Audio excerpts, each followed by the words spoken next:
Chapitre 11. Mutilation. Patrick, assisté par deux autres mentors venus à la rescousse dès qu'ils avaient donné l'alarme, parvient à dégager le corps de Samia de l'enchevêtrement de ronces où il a terminé sa chute à mi-hauteur de la falaise. Il leur faut près d'1 heure pour le remonter, progressant avec 1000 précautions le long de la paroi, heureusement dotée de nombreux points d'appui. Dans son malheur, Samia a eu de la chance, toute relative, de faire le grand saut à un endroit où la végétation est assez dense pour avoir pu freiner sa dégringolade, l'empêchant de se disloquer sur les rochers qui affleurent la surface du torrent. N'empêche, la pauvre a salement morflé. Inconsciente, ses vêtements en lambeaux, elle gît, le visage tuméfié sur le brancard de fortune fabriqué par les mentors à l'aide de 2 solides branches et de vestes de treillis. Johanna, aussi sonnée que si elle avait, elle aussi, basculé dans le ravin, ne quitte pas le corps de sa sœur d'une semelle. Erwan a également l'air d'un zombie. Je me demande même où il trouve encore l'énergie d'avancer, après tout ce qu'il a subi ces derniers jours. Patrick reste à nos côtés lugubre, enfin, plus qu'à l'ordinaire. « C'est ma faute !» lâche-t-il soudain, s'adressant autant à lui-même qu'aux membres de son équipe. « Je n'aurais pas dû la quitter des yeux un instant. Elle n'était pas encore prête. D'ailleurs, aucun de vous ne l'est.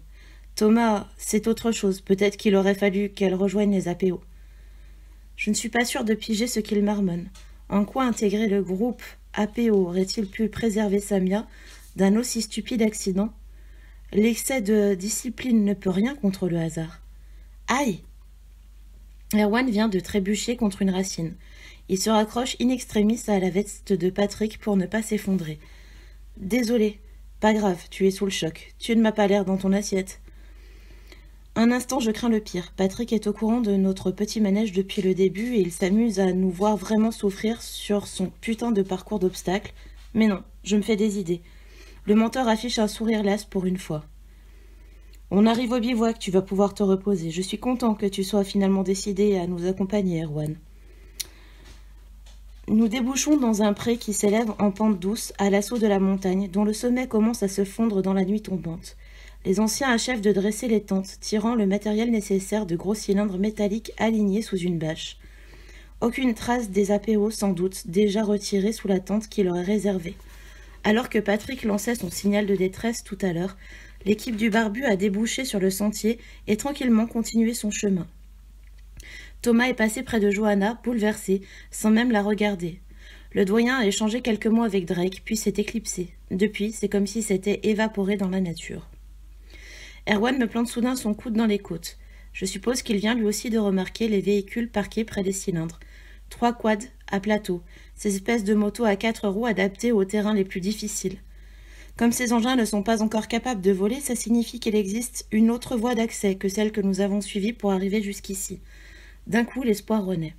« Allez vous reposer, conseille Patrick. Je vais rester avec les sœurs, l'hélico ne va plus tarder. » Cette information est plus précieuse qu'il n'y paraît. Si on considère que l'alerte a été lancée il y a plus d'1 heure à présent, ça signifie que le centre hospitalier le plus proche se trouve à au moins 200 km, compte tenu du temps de réaction des secours et de la vitesse approximative d'un hélico. J'enregistre le tout et me dirige vers une des tentes réservées aux filles, où je m'effondre sur un sac de couchage. Les autres stagiaires s'occupent à l'extérieur sous la surveillance de leur mentor. J'apprécie cette solitude bientôt interrompue par Erwan. « Je peux entrer ?» Normalement, c'est interdit aux mecs, mais ça me dérange pas.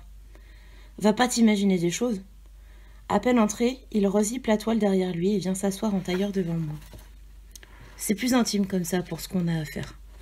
Erwan me montre alors l'objet qu'il tenait jusque-là dissimulé au creux de sa paume. D'un clic, il fait jaillir la lame du manche métallique. C'est le couteau de Patrick! L'outil idéal, souligne Erwan avec un clin d'œil. Il faut qu'on se dépêche avant qu'il se rende compte que je lui ai emprunté, tout à l'heure, quand j'ai fait semblant de tomber et que je me suis accrochée à lui. Tant qu'il est occupé à consoler Johanna, on ne risque rien, mais dès que l'hélico de secours arrivera, je le coupe. Ok, indique-moi le mode d'emploi. J'ai beau frimer, je n'emmène pas large. Erwan relève la manche de son t-shirt. La bande de tissu enroulée au-dessus de son biceps est imbibée de sang, à moitié séchée.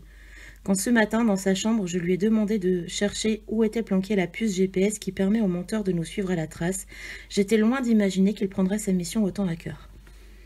Ce n'est pas très profond, me rassure-t-il. La puce se trouve à moins d'1 centimètre sous la peau, juste sous l'articulation de l'épaule. Je n'ai pas eu beaucoup de mal à la repérer, parce que j'ai la chance de n'avoir que la peau sur les os. Si j'avais eu un peu plus de lard, ça aurait été plus dur. Tout en parlant, Erwan se débarrasse de son bandage sommaire, improvisé à partir d'un pan de son unique t-shirt minutieusement déchiré. L'entaille pratiquée dans sa chair ressemble à une minuscule bouche ouverte sur un cri de douleur et qui vomirait du sang frais. « Ça va aller, Lou ?»« Ouais, il le faut. » Mon front se couvre d'une sueur glacée. Je m'empare du manche du couteau d'une main tremblante. Erwan reprend ses explications d'une voix douce. Si la puce avait été mieux placée, je l'aurais ôtée moi-même. Ce matin, j'ai essayé de la déloger avec un petit morceau de verre que j'avais caché dans ma chambre, mais sans succès. Vas-y franchement, ok ? Cette lame est suffisamment aiguisée, je ne sentirai presque rien. Si tu le dis. Je plonge la pointe entre les lèvres de la plaie. Le sang se remet à couler. Erwan réprime un frisson. J'admire sincèrement son courage physique. Pour parvenir à une telle maîtrise, le garçon a dû pas mal en baver, ce que les cicatrices sur ses joues et ses mains laissent deviner. Une espèce d'aiguille couleur cuivre plantée dans la chair, longue de seulement quelques millimètres, apparaît. Je retiens mon souffle. Je glisse le bout de la lame sous la puce, puis, lentement, j'exerce une pression sur le manche pour produire un effet de levier. Erwan grogne un soupir, les poings crispés, lèvres comprimées, en un horrible rictus. Je l'ai. Une fois la puce extraite, je prends soin de la déposer sur le sac de couchage avant de nettoyer la plaie. Je planque dans un coin de la tente, sous un caillou, la bande de tissu gorgée de sang, en guise de pansement. J'utilise un morceau de mon propre t-shirt en espérant que la blessure d'Erwan ne s'infectera pas. Merci Lou, à moi de jouer maintenant. Je vais avoir mal. Ma voix ressemble à celle d'une fillette terrorisée, ce que je dois être en ce moment. Erwan acquiesce et s'empare du couteau dont il essuie la lame sur son pantalon, puis il me tend un court bâton en bois. Serre ça entre tes dents. Une scène digne d'un vieux western. Promis à l'avenir, je montrerai plus de compassion envers le héros quand j'assisterai à ce genre d'opération à vif. Pense à un truc marrant, me souffle Erwan tout en localisant la puce du bout des doigts. C'est quand la dernière fois où tu t'es vraiment marré? Je réfléchis, ça devait certainement être le week-end dernier à la teuf, mais j'ai l'impression qu'un siècle s'est écoulé depuis et... Aïe! Un flash m'aveugle, je vais tomber dans les pommes. Il me scie le bras, ce sadique. Je sens le bâton se briser entre mes mâchoires, je ne vais pas pouvoir résister plus longtemps. Et voilà, tu vois, c'était pas grand-chose. Tu parles, j'ai bien failli y passer, oui. Je recrache les bouts de bois qui emplissent ma bouche. Erwan noue autour de mon bras la bande de tissu que j'avais laissée de côté. Ta première scarification, ça se fête? Avant que j'aie pu réagir, il pose ses lèvres sur les miennes et nos dents s'entrechoquent, sans doute par maladresse. La langue d'Erwan se balade un moment dans ma bouche, puis aussi soudainement qu'il avait commencé, ce brutal baiser se termine. Je ne suis pas sûre d'apprécier l'expression victorieuse de mon compagnon. Je ne veux surtout pas de malentendus entre nous. Écoute, Erwan, Un sifflement suraigu descend du ciel. L'éclat blanc d'un puissant projecteur balaie la toile de tente, dessinant en ombre chinoise les silhouettes des stagiaires qui s'activent dehors. L'hélico, je dois y aller. À ce soir, tiens-toi prête, je te ferai signe. Erwan replie la lame du couteau et s'enfuit, me laissant seule en compagnie d'un million d'idées bizarroïdes. Mon bras torturé me fait un mal de chien. Bon, inutile de rester à me lamenter sur mon sort. Je ramasse les 2 puces et je quitte la tente à mon tour. Nulle trace d'Erwan dans le bivouac. Les menteurs ont rassemblé leurs stagiaires à l'écart de l'endroit choisi par l'hélico pour se poser, au bas du pré. L'engin profilé ressemble à un oiseau de proie aux ailes tronquées. 2 types en blouson orange, chacun portant une mallette de kit médical, bondissent du compartiment ventral et se précipitent vers la tente que leur indique un mentor. Ils en ressortent 30 secondes plus tard en charriant le corps de Samia, Patrick sur les talons. Je m'élance à leur poursuite. « Attendez, je voudrais lui dire au revoir. » Les brancardiers s'immobilisent. Patrick m'autorise d'un mouvement du menton à approcher de Samia.